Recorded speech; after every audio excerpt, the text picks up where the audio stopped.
Hey, bon Matt! Donc, bienvenue dans ma quatrième capsule vidéo. Je vais aujourd'hui vous présenter la suite au niveau des probabilités. Donc, je voulais en fait vous présenter cette partie-là en segments. Là. Donc, vous allez voir là, au fur et à mesure que les semaines vont avancer, je vais vous vous présenter des capsules comme ça qui vous permettra d'avancer au niveau des probabilités. Donc, déjà, la partie 5.0 étant complétée, nous allons entamer la partie 5.1 ensemble qui vont porter justement sur un type de probabilité en particulier. Je vous rappelle que dans la partie 5.0, on avait vu qu'il existait trois types de probabilités, soit les probabilités théoriques, les probabilités fréquentielles, ainsi que les probabilités subjectives. Donc, il y avait trois façons, en fait, trois types de probabilités qui étaient présentées dans la dernière partie du chapitre. À partir de maintenant, on va plutôt travailler avec les probabilités qui sont dites théoriques. Donc, celles qui se calculent, à l'aide de données, à l'aide de valeurs. Donc, c'est celles qu'on va utiliser. Et je vous ai placé dans votre document que vous allez pouvoir compléter au fur et à mesure que la vidéo va avancer. Donc, probabilité théorique d'un événement. Je vous ai remis la formule. Donc, c'est le nombre de cas favorables, donc le nombre de cas favorables à ce que l'événement se réalise, sur le nombre de possibilités. Je prends l'exemple tout simple d'une pièce de monnaie que je lance dans les airs. Mais quelle est la probabilité que j'obtienne face en lançant une pièce de monnaie dans les airs? Donc, le nombre de cas favorables, c'est 1. Et le nombre de possibilités, c'est 2. Ce qui nous fait une fraction de 1 sur 2, donc qui est une chance sur 2 d'avoir face en lançant une pièce de monnaie dans les airs. Ou si je prends un dé, par exemple, que je brasse et que je veux savoir quelle est la probabilité d'obtenir un 6 en brassant mon dé, ben j'ai un 6 sur les 6 faces donc, de mon dé, ce qui me donne un total, une probabilité de 1 chance sur 6 d'obtenir celui-ci. Donc, ça, c'est d'obtenir en fait des probabilités lorsque un événement se produit. Ce qu'on va voir ensemble dans cette partie de chapitre-là, c'est qu'il peut y avoir plusieurs événements qui se font un à la suite de l'autre. Donc, on va voir un petit peu comment on calcule tout ça. Et ça fait référence à un peu ce qu'on avait vu dans la partie 5.0. Je vous avais posé une question à un moment donné. Quelle est la probabilité d'obtenir deux faces? Donc, si je lance deux pièces de monnaie, on va faire référence à ceci pour être capable de faire des calculs tantôt. Donc, la probabilité théorique, si on fait juste un petit exemple simple pour se souvenir comment tout ça fonctionne, donc soit l'expérience aléatoire, sans regarder, je vais tirer une bille du bocal et je vais noter sa couleur. Donc, quelle est la probabilité de tirer une bille rayée? Donc, je vais regarder à l'intérieur du contenant. Et à l'intérieur de ce contenant-là, nous retrouvons deux billes rayées. On se pose la question sur quel est le nombre de possibilités. Donc, combien de billes il y a à l'intérieur du contenant. Et j'en ai 4, 5, 6, 7, 8, 9, 10, 11. Donc, j'ai 11 billes à l'intérieur de ce contenant-là. Si j'ai deux billes rayées sur une possibilité de 11, je vais donc obtenir une probabilité de 2 chances sur 11. Si je veux transformer cette probabilité-là et l'écrire en pourcentage, je pourrais faire 2 divisé par 11 fois 100 et j'obtiendrai évidemment la valeur en pourcentage. Et en faisant 2 divisé par 11, j'obtiens un nombre décimal qui pourrait être donné aussi au niveau de la probabilité. Maintenant, quelle est la probabilité d'obtenir une bille noire? Donc, je vais regarder, j'ai 5 billes noires à l'intérieur de ce contenant. Sur 11, j'ai donc 5 chances sur 11 d'obtenir une bille noire. Et pour ce qui est des billes blanches, j'ai 4 billes blanches dans le contenant sur une possibilité de 11. Donc, j'ai 4 chances sur 11 d'obtenir une bille blanche. Ça, c'est la probabilité qui est théorique. Encore une fois, je pourrais prendre ces valeurs-là, les transformer en pourcentage ou bien les transformer en nombre décimal, il n'y a aucun problème. Pour le bien de ce problème-là, je trouve intéressant de prendre la fraction. Ça nous donne le nombre de billes qu'il y a dans le contenant ainsi que le nombre de cas. Donc, c'est souvent la façon plus facile dans un tirage un peu de ce type-là. Donc, ça devient intéressant, évidemment, d'utiliser nos fameuses fractions. Je m'en vais dans un cas un peu plus complexe, dans lequel on veut, dans l'exemple 2, avoir 3,25 sous. Donc, soit 3,25 sous, quelle est la probabilité d'obtenir 3 figures identiques? Donc, 3 piles ou 3 faces en les lançant dans les airs. Donc, j'ai 3,25 sous, je les lance, je les laisse tomber. Et je veux savoir quelle est la probabilité d'obtenir 3 figures identiques. J'ai dessiné un petit tableau ici, qui permettait tout simplement d'illustrer la situation. Donc, la première pièce de monnaie, lorsqu'elle est lancée dans les airs, je veux savoir quelles sont les possibilités qui s'offrent à moi. Donc, soit que j'obtiens un pile ou soit que j'obtiens un face. Et ça, c'est pour ma première pièce de monnaie.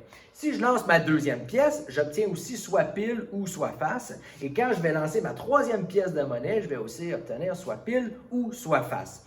Là, ce qu'on veut savoir, c'est si je combine les trois événements ensemble. Donc, je prends ma première pièce, je la lance dans les airs, ma deuxième et ma troisième, et je veux savoir quelle est la probabilité d'obtenir un pile aux trois fois, donc aux trois possibilités qui s'offrent à moi. Donc, si je regarde la première pièce, donc j'avais pile ou j'avais face, ben, si j'obtiens pile, je vais aussi pouvoir obtenir pile avec une chance sur 2, donc d'obtenir pile au deuxième lancé. Et je vais aussi avoir encore une fois une chance sur 2 d'obtenir pile au troisième lancé. Et ce qui me donne maintenant plusieurs possibilités. Donc, j'ai fait un schéma, un arbre, comme vous avez vu là en première, deuxième, secondaire en mathématiques. Si je lance un pile au premier lancé et que j'obtiens un pile au deuxième lancé et que je vais obtenir un pile au troisième lancé, et bien là, je viens de me former un arbre avec toutes les possibilités qui s'offrent à moi. Si j'ai obtenu un pile, ça se peut que j'obtienne un face au deuxième lancé. Et si j'ai obtenu un face, ben, je peux avoir soit obtenu un pile ou avoir obtenu un face. Si j'ai obtenu pile-pile, ben, je peux obtenir pile-pile-pile ou pile-pile-face. Et là, ben, j'ai dénombré toutes mes probabilités que j'ai dessinées ici au niveau de mon arbre, donc de mon tableau qui a été dessiné. Donc, c'est un peu comme les arbres qu'on a vus au niveau des graphes dans le chapitre 4, dans lequel on part d'un résultat initial et on les associe ensemble. Cet arbre-là est constitué évidemment de toutes les possibilités qui s'offrent à nous. Les possibilités qui s'intéressent à nous, dans notre cas, c'est d'obtenir trois figures identiques, donc d'obtenir pile et d'obtenir pile. Donc, le fait d'obtenir pile, ben, je vais écrire PPP pour pile. Quelle est la probabilité d'obtenir ce résultat-là? J'ai dénombré toutes les possibilités qui s'offraient à nous. Donc, le nombre de possibilités sont là. J'en ai 1, 2, 3, 4, 5, 6, 7, 8. J'ai 8 possibilités. Donc, quelle est la probabilité d'obtenir pile? Ben, j'ai une chance sur 8 d'obtenir ce résultat-là. Et là, nous, on veut savoir la probabilité d'obtenir trois figures identiques. Donc, 3 piles ou bien 3 faces. Donc, si je regarde dans mes résultats, je peux aussi, si j'ai eu face au premier résultat, obtenir face au deuxième et obtenir face au troisième, ce qui me donne aussi la probabilité d'obtenir face. Et la probabilité d'obtenir face correspond aussi à une chance sur 8. Donc, j'obtiens une chance sur 8 d'obtenir pile, une chance sur 8 d'obtenir face. Quand je vais combiner les deux probabilités ensemble, je vais donc les additionner, ce qui me donne 1 sur 8 plus 1 sur 8 va être égal à 2 sur 8, ce qui est égal à une chance sur 4. Donc, quelle est la probabilité d'obtenir trois figures identiques, étant donné que j'avais une chance sur 8 d'obtenir pile et une chance sur 8 d'obtenir face? J'additionne mes deux probabilités ensemble qui me donne 2 sur 8, qui est égal à une chance sur 4.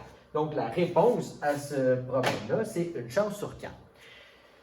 On s'entend que de faire un gros schéma comme ça à chaque fois, dans chacune des possibilités et des événements qu'on pourrait calculer au niveau des probabilités, bien, ça devient très long. Il existe une façon mathématique qui est très rapide qui nous permet d'arriver exactement au même résultat. Donc, évidemment, ce que je vais vous proposer de faire, c'est de ne pas décortiquer au complet l'arbre de cette façon-là, mais plutôt d'utiliser la logique des chiffres. Donc, si je regarde au niveau de mes probabilités, je voulais savoir en fait combien j'avais de chances d'obtenir pile. On a dit tantôt obtenir pile, j'avais donc une chance sur 8 d'y arriver. Mais comment j'aurais pu arriver à 1 sur 8 sans tout faire cet arbre-là? Bien, je vais regarder au niveau de mon premier 25 sous. J'ai combien de chances d'obtenir pile à mon premier 25 sous? Je lance mon 25 sous dans les airs, j'ai une chance sur 2. Donc, ma probabilité est de 1/2. Je regarde ma deuxième pièce. Ma deuxième pièce, j'ai combien de chances d'obtenir pile en la lançant dans les airs? J'ai encore une fois une chance sur 2 d'y arriver. Puis au troisième lancer, j'ai aussi une chance sur 2 d'arriver à pile en lançant ma pièce dans les airs. Ce que je vais faire lorsque les événements sont successifs l'un à la suite de l'autre, je vais multiplier mes fractions. Et en multipliant une demi fois une demi fois une demi, j'obtiens 1 sur 8. Et 1 sur 8, c'est égal à la probabilité d'obtenir pile, pile, pile. Souvenez-vous, la probabilité d'obtenir face, ben, je vais calculer pour la première pièce qui est aussi de une demi pour la deuxième et une demi pour la troisième pour obtenir face. Ce qui me donne aussi 1 sur 8 pour obtenir face, face, face. Donc, c'est bien moins long de le faire de cette façon-là que de dessiner l'arbre au complet. Et j'arrive exactement au même résultat. Ce qu'il nous reste à faire, c'est de combiner les deux ensemble et ça va nous donner une chance sur 4, exactement comme nous avions ici, pour obtenir le résultat voulu. Donc, c'est en fait la façon mathématique plus rapide d'obtenir le même résultat en faisant tout simplement un calcul qui est décortiqué. Vous allez avoir l'occasion dans les exercices de pouvoir pratiquer le tout, donc dans ceux que je vais vous proposer évidemment sur Classroom. Juste pour compléter au niveau de cette section-là, c'est du vocabulaire. Donc, 5 petits symboles là, que je voulais vous présenter aujourd'hui. Vous allez voir les symboles mathématiques arriver là, dans la suite au niveau de la matière. Donc, si je regarde P, parenthèse, A, ferme parenthèse, qu'est-ce que ça veut dire ça en français? Ça veut toujours dire la même chose au niveau de nos probabilités. Le P veut dire probabilité. Qu'est-ce qui va changer beaucoup? C'est ce qu'il y a à l'intérieur de la parenthèse. Donc, P pour probabilité. A, ben, c'est que l'événement A se réalise. Donc, probabilité que l'événement A se réalise, on va le noter P de A. Au lieu de dire quelle est la probabilité d'obtenir face avec ma pièce de monnaie, ben, on pourrait écrire P parenthèse face, ferme la parenthèse, et ça nous donne la probabilité que l'événement face se réalise. Donc, c'est une façon abrégée d'écrire le tout. On va travailler avec ça dans la prochaine section. P de B, évidemment, probabilité que l'événement B se réalise, ça reste la même chose. Ce qu'on peut voir aussi, c'est l'autre symbole qui est PA'. Donc, PA' veut dire probabilité que l'événement A ne se réalise pas. Donc, lorsqu'il y a le petit prime donné après la probabilité, ça veut dire que celui-ci ne se réalisera pas. Donc, par exemple, si j'avais une chance sur 4 que ça arrive, bien, il y a 3 chances sur 4 que ça n'arrive pas. Donc, c'est le contraire qui est donné. C'est un peu relatif aussi à ce qu'on a vu dans les chances contre, dans la partie précédente. Deux autres symboles qu'on voit assez souvent aussi dans la suite du chapitre. P, A et B, ou on pourrait dire aussi la PA intersection B, deux façons de le dire. C'est la probabilité que les événements A et B se réalisent en même temps. Donc, quelle est la probabilité d'obtenir un face avec ma première pièce de monnaie et un face avec ma deuxième pièce de monnaie? Donc, la probabilité que les deux événements se réalisent ensemble, c'est donc de cette façon-là qu'on va l'écrire. Donc, on aurait pu écrire tantôt P, premier lancé, intersection deuxième lancé, intersection troisième lancé, pour obtenir nos probabilités. Donc, ça aurait pu être écrit aussi de cette façon-là. Et finalement, la dernière probabilité, c'est le petit symbole qui est ici, le petit U, là, donc l'intersection à l'envers. Ça veut dire probabilité que l'événement A ou B, donc un ou l'autre arrive. Et même si les deux arrivent en même temps, ça fait partie de la probabilité aussi. Donc, probabilité que l'événement A ou B ou les deux se réalisent. Donc, c'est que soit un ou l'autre est arrivé. Donc, au niveau de nos événements, on va utiliser ça aussi un peu plus tard. Donc, ceci, en fait, complète ma capsule pour la semaine. En espérant que celle-ci vous aura aidé, évidemment, à comprendre la suite des choses. Donc, on se revoit dans les prochaines semaines, évidemment, la semaine prochaine avec une prochaine capsule qui est la suite. Donc, les probabilités conditionnelles qui vont suivre. Donc, je vous souhaite une belle semaine à tous. On lâche pas et ça va bien aller. Bye bye!